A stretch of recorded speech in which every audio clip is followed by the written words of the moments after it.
तो सोचिए, भारत में एक बड़ा एआई समिट हो और वो बन जाए एक बड़े इंटरनेशनल विवाद का सेंटर। एक स्टॉल जो पहले तो सबका ध्यान खींच रहा था, अचानक रातों रात गायब हो गया। तो हुआ क्या था भाई, इस पूरी कहानी का हीरो था एक रोबोटिक डॉग। मिलिए ओरियन से।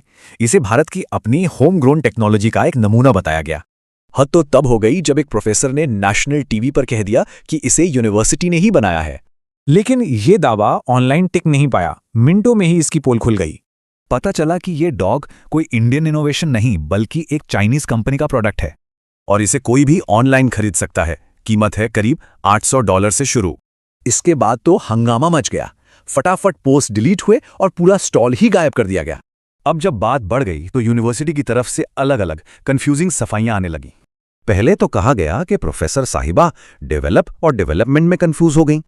फिर प्रोफेसर ने कहा डॉग को इसलिए हटाया क्योंकि वो एक डिस्ट्रैक्शन बन गया था। बेचारी प्रोफेसर, इस सब के बीच उन्हें काफी मेंटल स्ट्रेस और बदनामी झेलनी पड़ी। पर ये कहानी सिर्फ एक कुत्ते की नहीं है, ये तो बस पूरे मामले का एक छोटा सा हिस्सा है। समिट में और भी बहुत गड़बड़ियां थीं। लोगों ने कई बड़ी परेशानियों की शिकायत की। सोचिए, स्टॉल के लिए इतने पैसे लिए गए पर बेसिक सुविधाएं और सिक्योरिटी तक नहीं थी।